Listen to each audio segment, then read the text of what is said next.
horonya jabrani swandi bache muso demse ani mabakoro malikono maliko kan fuli biddi awma na yijien gijo gijila bilbile sidna shokmar sidu kulubali faruku sababu nyuma fuli biddi ani aka dimaya birajile mafuyan fu islamia duba kono herema kono ndarakola bako jikroni yano ofuli kangiri abidi dunamba birajile ma minu ni ulubura jamana kono jamana ko kan munakana fabala anga digana alafuka ala bargada ni modul musafa kisin nema bay aleka bangni sangume ula ambi au fana birajile fu tamaula so herema kelila ni alaga je angle nabi rabbil awwali do makalo kira kisin nema bama ale yereka bangni kalo okle tan flat dafale yerela choy bakilinsan kemena ni binani sabakira ka hijra san jatila anduna klita ani saba shula o bi klina mauludu don yerela ni Allah subhanahu wa ta'ala ka je domin gausa ni san dum bradilinje o anglina bi fana octobre kalo klita ani konondona san bafla ani samgani kele kira isa alika bangni o san jate ula bini Allah subhanahu wa ta'ala bradilibna kuma jamiatu ikmedin islamia ka mauludu ale bara utuya kaminu ni alatimena shura stade Mamadou Konate kono tomgoro buku ko fino ni brajile mbi ado bougela ola au beka au bismillah bi kono funu kene kan son amna du bolon fe ku fese au yi kelingeli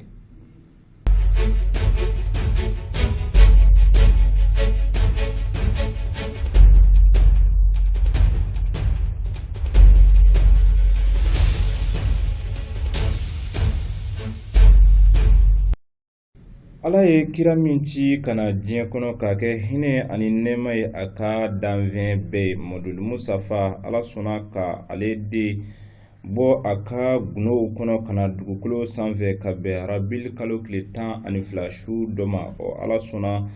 sura tun ye o sankunbɛ dɔ ye ni don belebele a bɛ ɲɛnamaya silamɛ ɲuman bɛɛ lajɛlen fɛ ka ala fo ka ala barikada jamiatu ikmadin islamia islamɛ jɛkuluba min ni o sigila muna mɔnɛ bi se bɔ madu diinɛ na cogo min na ka fara u ɲɛjɔyɔrɔ ni u bilasiraliba kan ela shokmar sedu kulubali faruku kira tiɲɛtaba min bɛ dugumakolo sanfɛ bi olu yɛrɛ ye kɛnɛ belebele sigi shura stade Mamadou Konate kono tomgorobugu ko filo ni bɛra jilen bi a dɔ bouger la jama kɔni bɔra fantan ani naani bɛra jilen fɛ jamana kɔnɔ ni jamana kɔ kan muna ka se ka na jɛga ala fo a ka ala barikada ɲɔgɔn fɛ kiraw ni nabiɲumanw tiɲɛtaba Seydina Shokmar Seydou Kulubali Faruku ala sɔnna ale yɛrɛ kɛlen kɔfɛ ka stade Mamadou Konate sɔrɔ a ma kɛ basi min na dɛsɛra Allah subhanahu wa ta'ala ka diinɛ tiɲɛ wulibali min ye a ye o fɔ Allah subhanahu wa ta'ala ka jɔn ye o juma sina yugo ale kɔni ye bakurubali kɛ an ye munna hali sisan ka se ka walawalali yɛrɛ kɛ baara ninnu bɛɛ lajɛlen taabolo la an ka ale ka o kɔrɔfɔw lamɛn.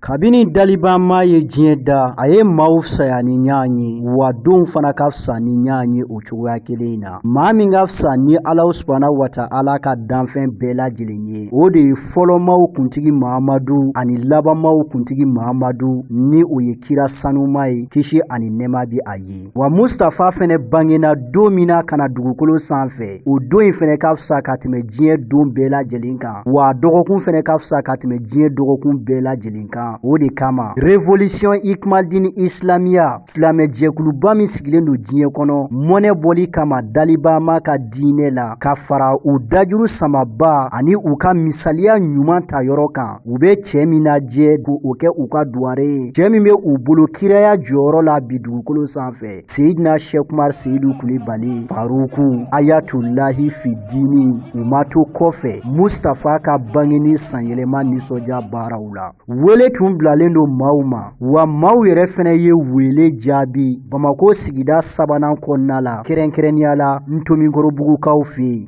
Bouvier kɔnɔ ni o ye stade Mamadou Konate ale kɔnɔla ye stade Mamadou Konate a mɛnna ka maaw bisimila wa jama mɛnna ka don a kɔnɔna la nka jama min donna a kɔnɔ ka bɛn tɛnɛ octobre kalo tile 18 ma san 2021 o fana ye jama ye min ni jamatɔw fana tɛ kelen ye sabu maa minnu tun bɛ yen ninnu bɛɛ lajɛlen nakun ye kelen ye ka na ala fo ka ala barikada ani ka muɲamuɲa ka nisɔndiya ko Mustafa bangena bangina bi ɲɔgɔnna dɔ de la ka na dugukolo sanfɛ. Maaw kɔni bɔra diɲɛ fantan ani naani bɛɛ lajɛlen fɛ, farafina ani nazarala, cɛw ani musow la, denmisɛnw ani maakɔrɔw la, ko an ka diɲɛ, ka na nisɔndiya, ko an ka diɲɛ, ka na Ala fo ka Ala barikada, ko fɔlɔmaw ka kuntigi Mahamadu ani labɛnmaw kuntigi Mahamadu kisi nɛma bi a ye, ko ale bangina ka na dugukolo sanfɛ. Baaraw kɔni nun donna Stade Mamadou Konate kɔnɔna la ka bɛn nɛgɛ kaɲa 22 22h ale waatiw ma, ni discours kalanw ye, ni maaw hakili lajigili ye nin donba ye bonya ani a hɔrɔmaw la. O dariso ninnu bi senna waati min na, zigiridalaw fana tun bi kɛnɛ ɲɛnɛmaya, u b'a bɔ ɲɔgɔn kɔrɔ kelen kelen ka se ka maaw la nisɔndiya, ka maaw la sewa ko Mustafa bangina ka na dugukolo sanfɛ. Nɛgɛ kaɲa fu waati, Seydina Umar bun Katabu Toama a labɛnnen, a nisɔndiyalen, a munyamunyalen ani a fari fonnen, Mahamadu Mustafa tiɲɛtaba Alahu subhanahu wa ta'ala ka ambassadeur dugukolo sanfɛ, a jiginna a n'a ka denbaya ka fara a ka délégation bɛɛ kan ka bɔ silamɛya duba o sanfɛ. A jiginnen kɔfɛ waati min na, a ye maaw fo, dakuruɲɛ 2 folikan a ye o lase bɛɛ lajɛlen ma. O kɔfɛ ka don sokɛw kɔnɔ ka Stade Mamadou Konate ka ale kɔnɔla magwɛn. U bi tɛmɛ Torokɔrɔbugu tournée la, o kɔfɛ ka sanga dɔ kɛ ka yɛlɛ pont sanfɛ.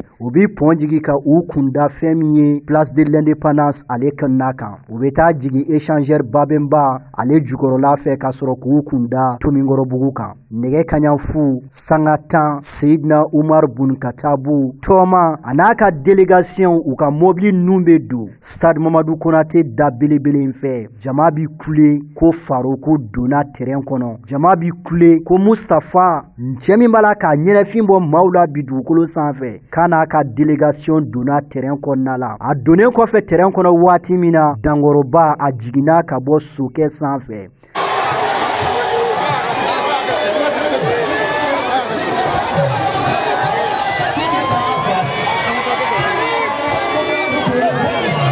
Ka Dankɔrɔba sɛnsɛn, a b'i Dankɔrɔba sɛnsɛn cogoya min na, a b'i Dankɔrɔba sɛnsɛn o cogoya in na Stade Mamadou Konate kɔnɔna la, ka maabaw ka olu fo kelen kelen. Bɛɛ bi kule ko Faruku an bi fɛ ka i tɛgɛ minɛ, wa bɛɛ lajɛlen nisɔndiyalen, tɔrɔsiw olu mɛnɛlen don, telefɔniw mɛnɛlen don, bɛɛ b'a la ka Faruku jata, kameramanu, médiaw bɛɛ lajɛlen b'a la k'a filmer, sabu ko Mustafa bangina ka na dugukolo sanfɛ. Faruku bɛ maaw fo o cogo la in na kelen kelen fo ka taa yɛlɛ podium sanfɛ.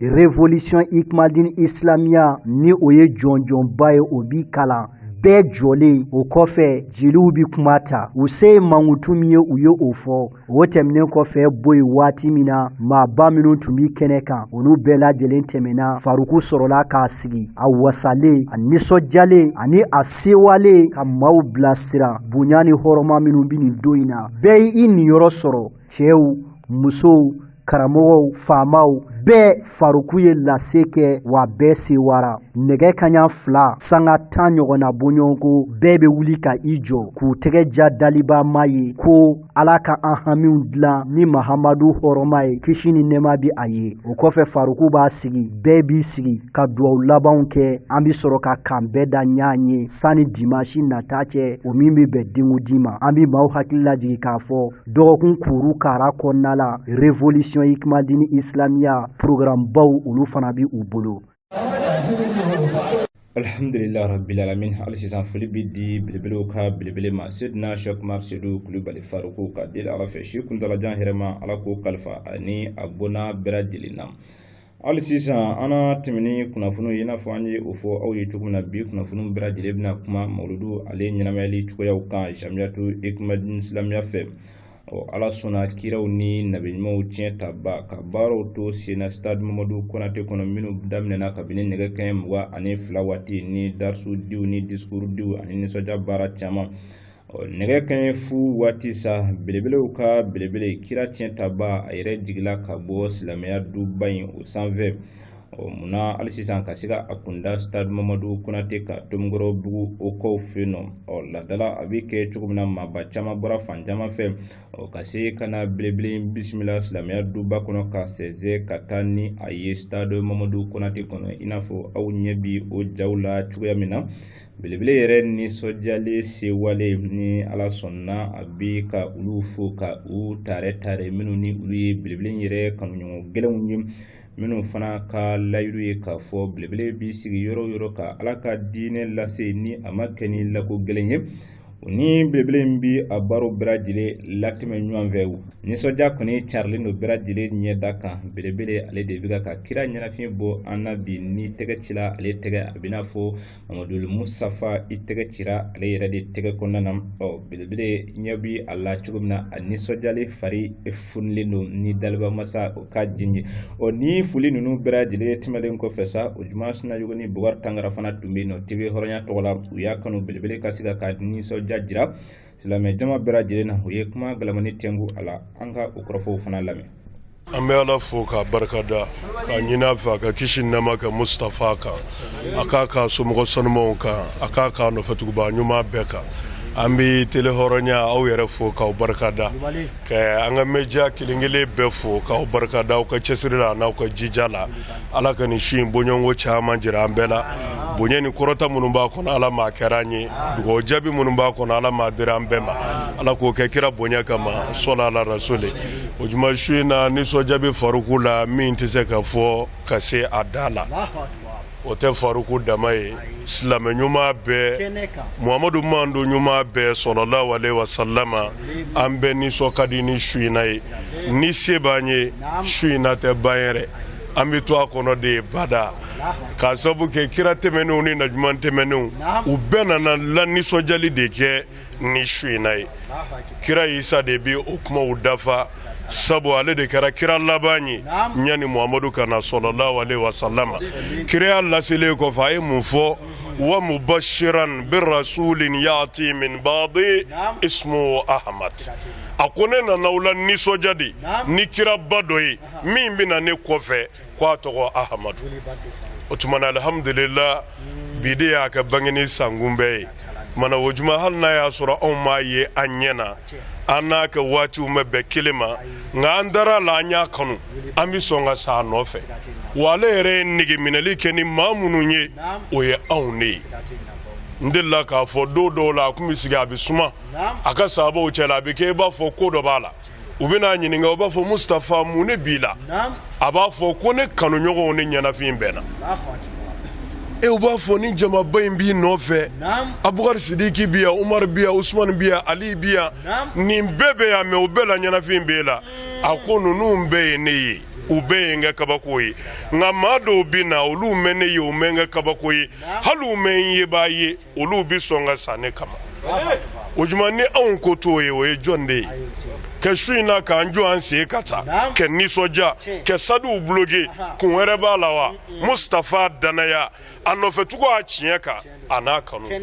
o la kira yɛrɛ ye negeminɛli kɛ ni anw ye kisi nama b'a ma o la kuma faralen na ɲɔgɔn kan nisɔndiya dama de b'an bolo maa minnu bɔra duguw la ka na minnu bɔra jamanaw na ka na ani bɔyɔrɔ kelen kelen bɛɛ nisɔndiya dugaw de b'an bolo ka ɲɛsin a bɛɛ ma o la o juma su in na ye bonya de an bɛɛ bolo dan tɛ min na an bɛ dugawu de kɛ Ala ma an ka sanw cayara ɲinɛn kɔfɛ san wɛrɛ minnu bɛ na Ala m'u jirala an na ni bonyaw ni kɔrɔta ye dan tɛ minnu na Ala k'o kɛ kira bonya kama sɔli ala rasuli bi ye mawuludu su ye wa Faruku kɔrɔkɛ fana b'a a numan fan fɛ o kumana nisɔndiya farala nisɔndiya kan an bɛ dugawu k'a yɛrɛ ye ya Rabbi Ala ka laban ɲuman d'an ma Ala k'an n'a wasa diɲɛ ni lahara Ala k'o kɛ kira bonya kama sɔli ala rasuli alhamdulillah rabbil alamin hali sisan belebele bi fo ka tando ka barika da ka wuli ka jɔ ani a ka cɛsiri la Ala sɔnna sanga 10 ani dɔɔni o kɛlen kɔfɛ sira kan Bako Jikɔrɔ ni Nɛrɛkɔrɔ silamɛya duba kɔnɔna ni stade Mamadou Konate ni ɲɔgɔn cɛ belebele Ala sɔnna a nana cogo stade Mamadou Konate kɔnɔna min ni a kunbɛla silamɛ jama fɛ bonya ani karama kɔnɔna bɛɛ nisɔndiyalen sewale min ye kiraw ni nabiɲumanw tiɲɛ taba bisimila baw ale de ye mawuludu kɛcogo ɲuman fɔ an ye wa ale de ka mawuludu kɛnɛ kan bonya ni horoma dafale o bi sɔrɔ yen nɔ ala sɔnna belebele yɛrɛ bisimilalen kɔfɛ sa maaba caman fana tun bɛ kabini an ka minisiriso caman ka lasigidenw na ka taa se jamiyatu hikmati islamiya yɛrɛ jɛdenw fana tun ye nisɔndiya baara dɔw labɛn ka fara belebele yɛrɛ ka golokansigi Idris Selikɛnɛ Sheikh Umar ale fana ye folikan kɛrɛnkɛrɛnlen kɛ ka ɲɛsin silamɛ jama ma an ka olu fana ka o kɔrɔfɔw lamɛn. Mamadou Mustafa tiɲɛ taba min bɛ dugumakolo sanfɛ bi Seydina Sheikh Umar Seydou Kulibali Farouko ala ye cɛ kelen min yamaro ni a ka diinɛ n'a ma siran jalakiliba ka jalakili ɲɛ diinɛ kalifa min bɛ dugukolo kan bi ni jɔnw bɛ diinɛ sanuma in minɛ ka bɔ ale de yɔrɔ a jɛlen pasi a bisimilalen kɔfɛ stade Mamadou Konate kɔnɔ Tomikɔrɔbugu kɔw fɛ yen ni bɛɛ b'a dɔn Bouvier la silamɛ jama fɛ minnu ni u tun bɔra Mali kɔnɔ ani Mali kɔ kan ka se ka fara Jamiyatu Hikmati Islamiya kan ni ala fo ni ala barikada kɛnɛba in sigi ɲɔgɔn fɛ o la minisiriso caman ka lasigidenw tun bɛ kɛnɛ kɔnɔ kɔrɔfɔw dira olu ma u ka se u ka bonyamaseginfoliw kɛ ka taa se Jamiyatu Hikmati Islamiya yɛrɛ kɔnɔ nisɔndiya baara dɔw tun labɛnlen don olu bɛɛ lajɛlen tɛmɛna ka taa se belebele yɛrɛ ka golokansigi ma Idris Selikɛnɛ Sheikh Umar kɔrɔfɔw dila ale fana ma ale ka se belebele in bisimila ani maaba caman minnu fana bɛɛ lajɛlen ye nisɔndiya jira ni kɛnɛ belebele in kan.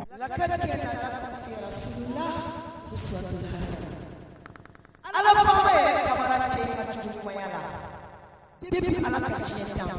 mɔgɔw tɛ kelen wa fo ka taa tiɲɛ wuli mɔgɔw tɛ kelen dɔw fa ka fisa ni dɔ fa ye dɔw ba ka fisa ni dɔ ba ye dɔw yɛrɛ ka fisa ni dɔ ye n'a tɔgɔ fɔra cɛw bɛ musow bɛ dusukun bɛ laɲɛnamaya cɛ bɛ ka cogo ɲuman y'a ka kiraya kɔ cɛ min ka kanu y'a ka kanu kɔ an ka bɛ kira in de ma. Cɛ min y'a mantonw kanu ka se kanu kɛfɛsiya la cɛ min ka ladiriya tɛ se ka se a dan na kiraw kuntigiba in de ko don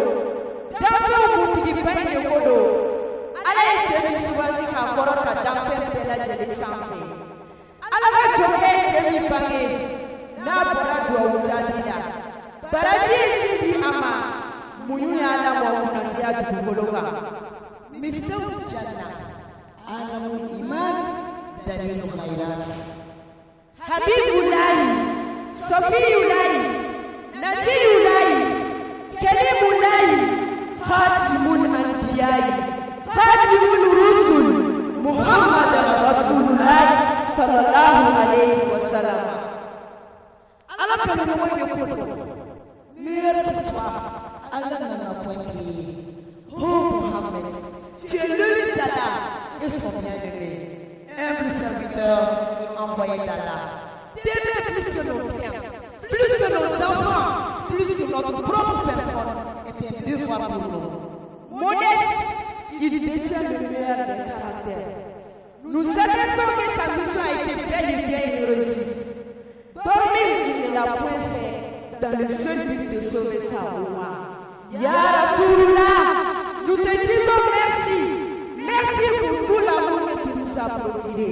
Allahumma salli ala Sayyidina Muhammad wa ala ali Sayyidina Muhammad wa sallim. Inna lillahi wa inna ilayhi raji'un. Allah ka na fasura. Aga sahaba ni mo no mana. Jaw wa yana an kwatkiri. Aw ta babula la fiya dai. Aw tu makiyai.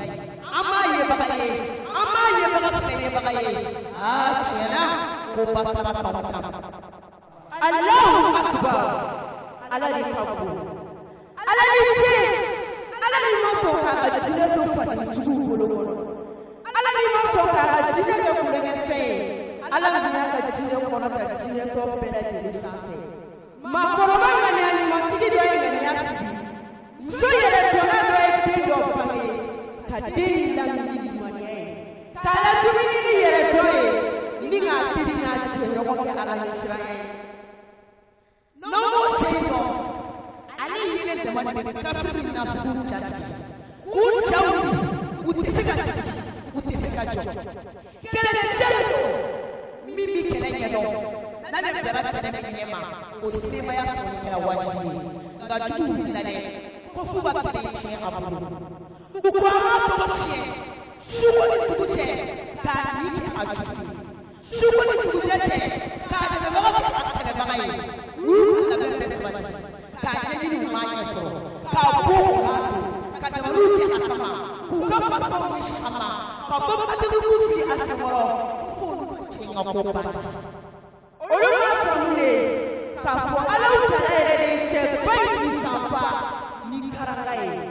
karanga ni mege ko tare ka panani an chuche ka ke blende kisetatu marfatatu mugutatu wa ali jafare tsana moi kata cheisa pe fotuma akili ngana ni makere apesa ni barkade wani barkati ni koda koda ni ka barka mata babo ibekele bla meni kira kan moine mi e kira la de kalka ni wakulu kan dan ko an ke walila isaji ni sa majesté son honorable son excellence el hajj Shakmar Sidou Coulibaly. Assalamu alaikum wa rahmatullahi ta'ala wa barakatuh. Wa alaikum assalam wa rahmatullahi wa barakatuh. Akramago nanganyama el hajj Shakmar Sidou Coulibaly Farouk ambi foki barakata Sebe kaka bamanon ko ko yele ki kadi isi jela ibi kadi ino jela ino jela chama yele ye punya mi fenada département ka akabo ko sobe ko so ministry malgré ka mi tamasra ka ya wajida tawo mana cha chugo angandi da ngase faru ko kene de ya to sera kene ka so ira ma yi folo ko so ki bismillah ya fene ko dali ke ka mata ko so ka nabla duna tawo ta ya ko so ala ki punya ala ki sara ya rabbi allah ami jamana ka fo ki jamana nyama colonel Assimi Goïta ministre nyama docteur Chogal Bokala Maïga amu ka fo lu ka ko nafi wi ci ka mi do anda ini ka jama dik malti di mamburu be ka ko ke jamana ala ka pas ala ka ko suma أفضل رحمة لنا كرم باب الله والمدني لا شكر سيد الدول هيا إليه الدين الله كبواتنا وقفنا كنا بابا بلا جلفو أنا تقول أنا عالم أنا وجه جلو أنا أفهم وقفنا أنا جنا بابا كنا جلفولي أم سنا بتو جمانا سيدا فوتالا بابا kira bang Muhammad kabayin nama agak doa ya bukan seru kau itu ada malang kota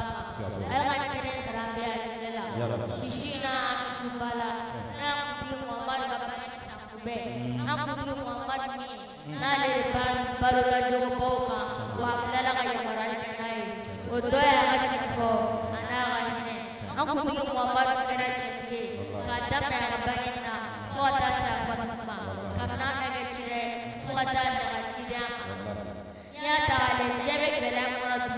wete ko bada kelale anje para bada kelaya kera kera na pasu mali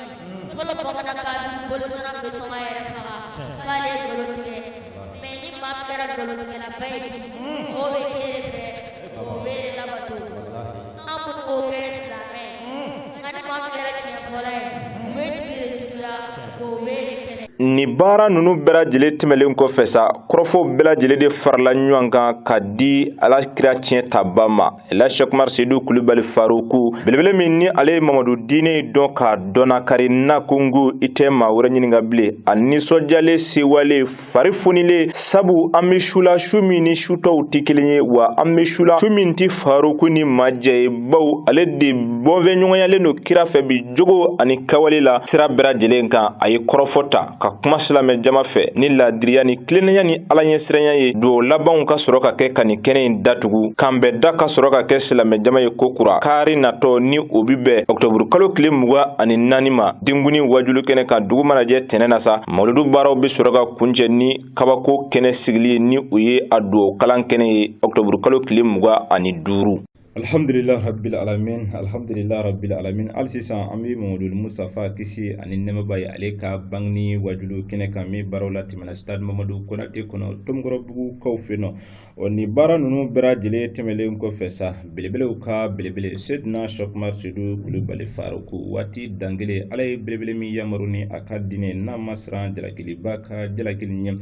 cekele min bi Mamadou Mustafa fe bi kateme bekan wa kira balula jogoba mun kan ka fatu tu juguba minnu kan u bɛɛ lajɛlen dafan bɛ cɛ kelen min na bi dugumakolo sanfɛ ni ala yɛrɛ kɛmɛ ka a sinsan ani ka diinɛ kalifaya di a ma jɔnw bɛ diinɛ sanuma in minɛ ka bɔ ale de yɔrɔ ala sɔnna kɔrɔfɔw bɛɛ farala ɲɔgɔn kan ka di ɛla shakuma sedu kulubali faruku ma munna a bɛ se kuma silamɛ jama fɛ cogo min na tebe hɔrɔn ye ja minnu sɔrɔ yennɔ fana belebele ka laseliw la o ni ne bɛɛ lajɛlen ka jɛ ka an kulomajɔ o laseli dɔw fɛ.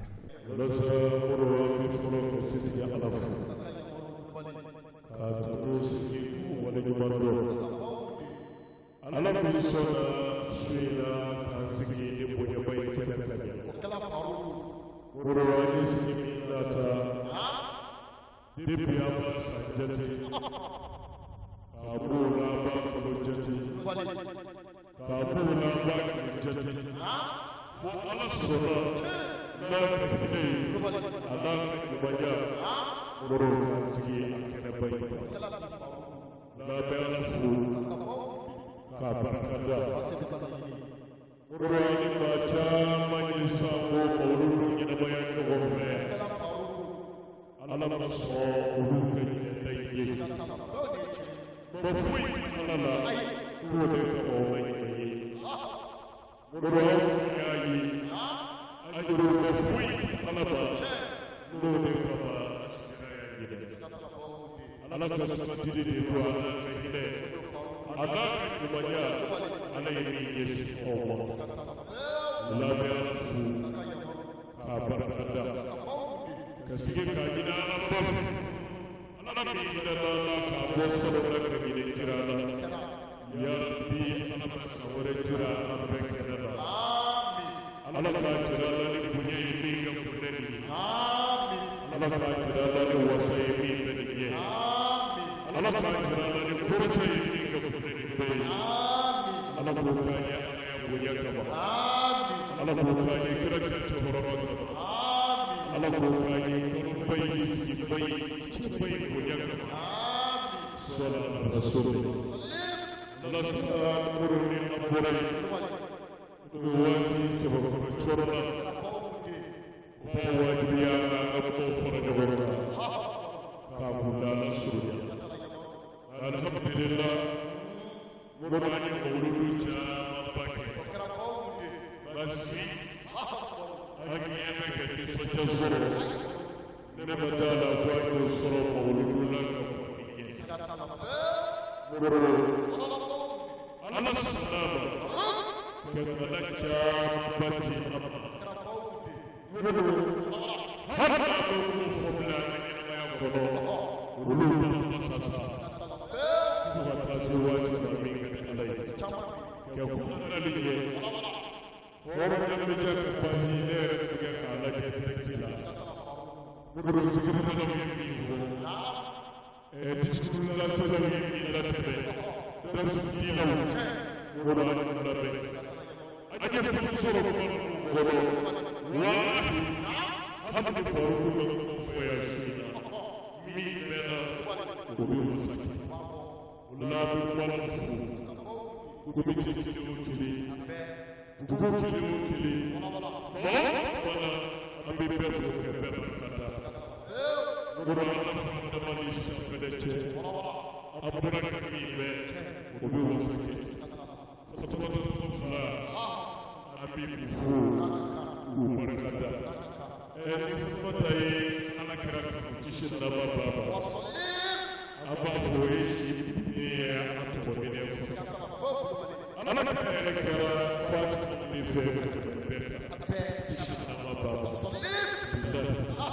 an b'a fatima ye sahara kɔrɔ ale ye kira muso de mɛ a n'a musoya n'a binna kira sigilen kira tun bɛ wuli ka musoba in ko bilahi k'a lase a y'a fa kumakan sababu la ko ni alijinɛ kasa tigi ye ale minɛ a bɛ an ba fatima ta de kasa sama ko sabu kasa min bɛ an ba fatima ta la a bɛ alijinɛ kasa bɛɛ o de wulila o de kama a wulila ko sahara alijinɛ tɛ feere an bɛ hakili fana fo u bɔra ka min fɔ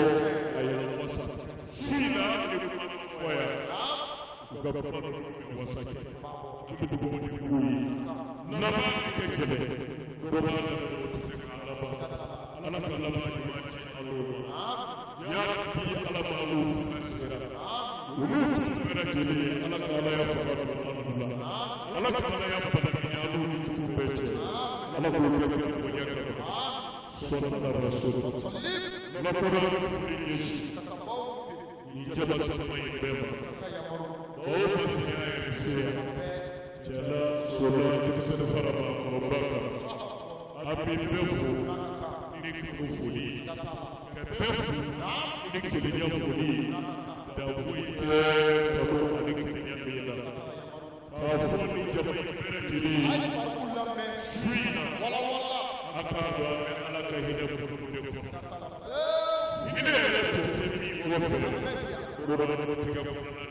wasolim alhamdulillah an bɛ belebele fo ka deli ala fɛ si kuntalajan hɛrɛma ala ko kalifa a n'a bɔnna bɛɛ lajɛlen na sini ni ala ma basi kɛ an bɛ kunnafoni wɛrɛw di aw ma nin kɛnɛ in kungana na ni daliba masa u ka jɛ maa caman bɛ minnu ni olu ye u ka nisɔndiya jira sini kunnafoniya kɛnɛ kan an bɛna o ja dɔw fana jira aw la nin bɛ kɛ sababu ye an bɛ mali kɔkan kunnafoniyaw lasɔrɔ an ka jɛ ka o juma sinɛ u ka ja sɔrɔlen lajɛ ka bɛn ni bi ye.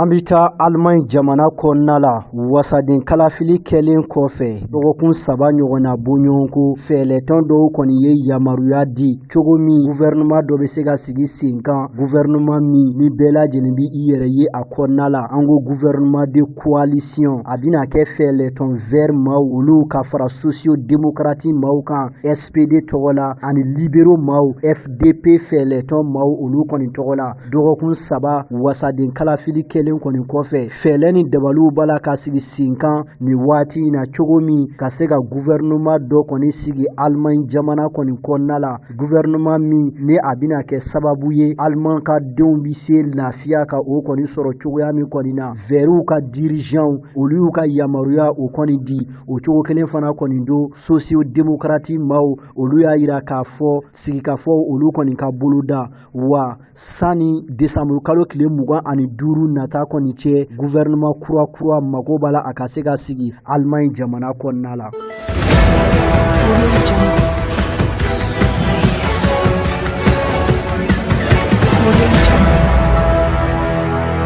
Sudan jamanadenw kɔni kɛn bɛ nin waati n'a ka samara bɔ u sen na ka bɔlɔlɔw bɛɛ lajɛlen kɔni minɛ nisɔgoya taama ani nisɔgoya fara ɲɔgɔn kan baw a bi olu kɔni kofɔ ka ɲɛsin waati la tɛmɛ fanga gouvernement maa ɲɛmaw olu kɔni ma ninnu ka laɲini kɔni ti dɔgɛrɛ ye dɛ an bi waati minɛ i ko bi nisɔgoya taama kɛlɛ ninnu ko do gouvernement ka démissionner ni o ye waati la tɛmɛ fanga gouvernement ale kɔni ye wa ka gouvernement kɛrɛ sigi sen kan gouvernement min ni a ɲɛma bɛɛ lajɛlen kɔni bɛ finitanw olu bolo an ko civiliw ka maaw hakili lajigi k'a fɔ gouvernement ɲɛma min bɛ bi ni o ye Abdallah Hamdok ye nisɔgoya taamakɛla ninnu kɔni y'a fɔ olu sera u danna an bɛ waati min na i ko bi u y'a yira k'a fɔ u bɛ nin yɔrɔ kofɔli na cogo min a sira kɔni yira gouvernement min bɛ sen kan nin waati in kɔni na ka sabu kɛ u ka hakɛ minnu bɛ yen gouvernement kɔni kɛn bɛ ka o tigɛ u la an bɛ waati min na i ko bi sɛnɛ t'a la ka se ka kɛ jagotala ka se ka kɛ wa u mago bɛ fɛn fɛn na o fɛn bɛɛ lajɛlen kɔni tiɲɛna dɔw fana y'a yira k'a fɔ gouvernement u bɛ fɛ a ka taa ka bɔ yen k'a sabu kɛ jamanadenw ka laɲini ye min ye u tala ka se k'o kɛ ka ɲɛsin jamanadenw olu kɔni ma an bi waati min na i ko bi juma tɛmɛnen minisiri ɲɛma Abdala Hamdok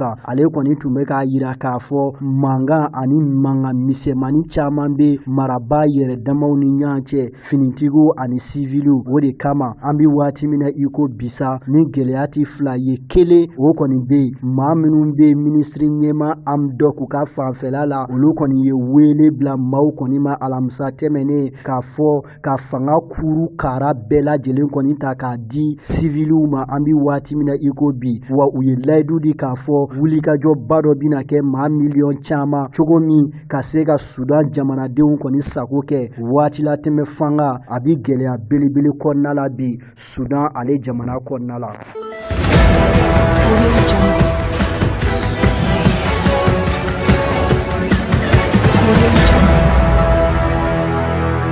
An bɛ taa kɔnɔwari jamana kɔnɔna la diɲɛ seleke naani tɔnba Nations Unies kiirisoba ka maa minɛlen kɔrɔ ni o ye Laurent Gbagbo ye Laurent Gbagbo min ni a nana kɔnɔwari jamana kɔnɔna la juin kalo tile 17 tɛmɛnen san 10 kɛlen kɔfɛ jamana kɔfɛ o Laurent Gbagbo in de kelen filɛ nin ye ka fɛɛlɛtɔn kura ka o sigi sen kan a kelen kɔfɛ ka FPI fɛɛlɛtɔn sigi sen kan dogo la san 1982 Laurent Gbagbo kɔni ye o fɛɛlɛtɔn in kɔni to a ka minisiri ɲɛma kɔrɔ bolo ni o ye Pascal Afin Guessan ale kɔni ye ni waati in kɔni na Laurent Gbagbo ka kuma lasela kɔrɔ ni o Justin Kone Katina ye ale y'a yira k'a fɔ ni fɛɛlɛtɔn kura min kɔni filɛ nin ye wulikajɔbaw olu kɔni bi a bolo Laurent Gbagbo n'a fɛɛlɛmaw u bɛ taa se maa 1000 ani maa 600 ɲɔgɔnna bɔɲɔgɔnko kɔni ma Abidjan kɔnɔna la u ye u ka kɔngɛrɛ fɔlɔ kɔni sigi sen kan wa u ka baaraw bɛɛ lajɛlen kɔni bina ɲɛsin wulikajɔbaw olu kɔni ma kɔnɔwari ale kunkan ko kibaruyaw la wa nin fɛɛlɛtɔn in kɔni bina fɛɛlɛ bɛɛ kɔni sigi sen kan sani san 2025 cɛ ka se ka u jɔda dafa kosɛbɛ kɔnɔwari ale politiki ko koɲɛw kɔni na nka san 2025 o fana bɛ kɛ k'a sɔrɔ Laurent Gbagbo si ye san 80 dafa nin waati in kɔni na Laurent Gbagbo ka fɛɛlɛtɔn kura jateminɛw y'a yira k'a fɔ tɔgɔ min bɛna da a la o de ye Parti des peuples africains ni o ye farafindenw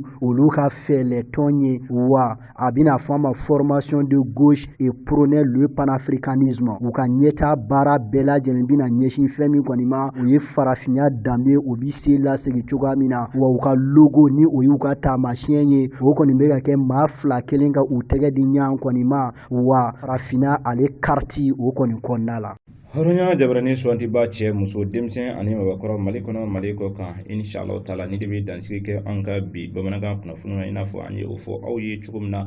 nin dɔgɔkun in kɔni kɔnɔna na a kunnafoniw bɛɛ lajɛlen bɛna na sinsin mawuludu ale ɲɛnamayali kan inshallah taala. Jamiyatu Ikumadin Islamia ala sɔnna bi belebele nɛgɛ kanɲɛ 10 waati ani dunanbaw sigila ka se ka hakilina fɔlɔfɔlɔ kɛ silamɛya duba kɔnɔ sini ni ala ma basi kɛ an na o ja dɔw dira aw la ka taa se bi nɛgɛ kanɲɛ 16 fana nisɔndiya baara dɔw la tɛmɛna Banankabugu Kaliso terrain kan wa an bɛ yɔrɔ min i n'a fɔ sisan fana a baara dɔw fana bi senna nin waati in yɛrɛ la inshallah taala sini ni ala ma basi kɛ aw bɛna o jaw sɔrɔ sini sa ni o ye fɛn min ye